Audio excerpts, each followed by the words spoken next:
Hello, my name is Ahmad Arif Najmi, and today we are going to talk about the case study of the total physical response method. For our group project, we decided to do a case study on total physical response. So, the rationale behind this subject is that when we were looking into second language teaching methods, the notes provided by the lecturer contained a passage that said total physical response is considered one of the best methods of teaching second language. We were of course suspicious about the statement and wanted to look into it. The case study has been brought to you by Ahmad Arif Najmi, Jasprit and Ahna Azza binti Jamal Anwar.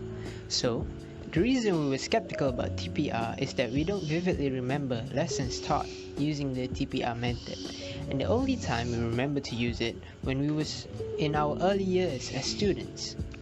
So first of all, let us rediscover what the total physical response method is. Total Physical Response, or TPR, is a teaching technique developed by Dr. James J. Asher. The way children learn their mother tongue often focuses on language and physical movements. For example, a teacher instructs students on body movement. Students will then respond by repeating the language and acting together. A simple example is to run as you say the word run, or to mimic flying as you say the word fly. The problem statement in this case study is as following. The functionality of TPR is limited and the method is dependent on the student's participation and will fail if the students are not interested. Investigating in this case study is number 1, to find out the efficiency and the results of the TPR method and to decide if the use of it is justified. And for number 2, how the result of using the TPR method compares to the result of using other methods. Hello, my name is Jasprit and I'm going to talk about research question, literature review and result of researching articles. So, research question. Is the result of using TPR in the classroom is significant enough to justify the time and effort to incorporate the method into the classroom? And does the TPR method work better in the classroom compared to other teaching methods? So we have 3 literature review. One is Zulfan Z 2018, Total Physical Response, its effect on students' achievement in reading procedure text. Second one is Al-Humaydan AMA Al-Shamari AK, the effect of using Total Physical Response method on teaching English vocabulary, a study in a Saudi college level context. And the third one, Togiani Khoroskani A 2017, teaching new vocabulary to Iranian young FL learners using 2 methods, Total Physical Response and Keyword method. The result of researching articles, according to the 3 experiments that have been conducted, the result shows that TPR is superior to the traditional teaching methods.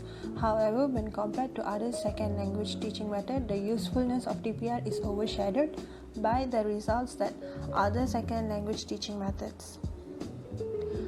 Even though the method gets more of the students' attention in the classroom, it had failed to help students remember information long term. Also, the method failed horribly when visual aids are not provided with the lesson. It shows that the method is very codependent to many components such as visual aids because not a lot of noun or verbs can be mimicked using body gestures. Hey guys, my name is Ahna Azza binti Jamal Anwar and I will be presenting about the survey on the effect of TPR as well as the result of the research and finally the conclusion. Okay, let's move on to the case study, which is a survey on the effects of TPR. In our journey of finding information on the effects of learning under the TPR method, we conducted a questionnaire using Google Forms to extract the information from students. The number of people who participated in this experiment is 25. The participants of the survey will be students from various places, such as all age and sizes. So in the survey, there are 4 questions. The first question is, do you remember the lessons where you had to engage in physical activities in the classroom? The second question is, do you think doing physical activities in the classroom will help the learning process? And the third question, do you remember any learning session where the teacher asked the class to do physical activities throughout the lesson, or did you learn about anything, or was it memorable? And for the last question, which one is better? Traditional classroom learning or classroom learning incorporated with physical activities? For the next slide is the result of the research. For the first question, the result shows that almost all of the participants had one time experienced learning under the TPR method. For the second question, the result shows that the student collectively thinks that physical activities are fun in the classroom and it helps them in the learning process. For the third question, the result shows that a large percentage of students do not remember the content taught in a classroom where the TPR method is used, meaning that the method might not make the lesson last and only work for short-term learning. As for the final question, which is question 4, all the participants collectively answered that they prefer learning in a classroom where the TPR method is used rather than a traditional learning method. Okay, now we move on to the conclusion. The research, combined with the existing articles, had shed light on the usefulness of the TPR method. Even though compared to the traditional learning method, it was deemed superior. But if we were to compare with other contemporary second language teaching method, the risk seems completely unnecessary. It was safer to use other methods because to utilize the TPR method properly, teachers would need to do prior planning that might require an extensive amount of effort and time.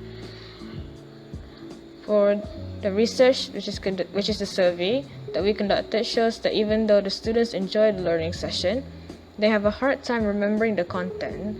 It shows that the TPR method requires much planning or the learning session would be useless.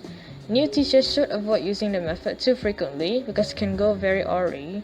The best way for TPR is to be combined with other teaching methods so that it can be utilized appropriately. And that is all from us, so thank you for listening.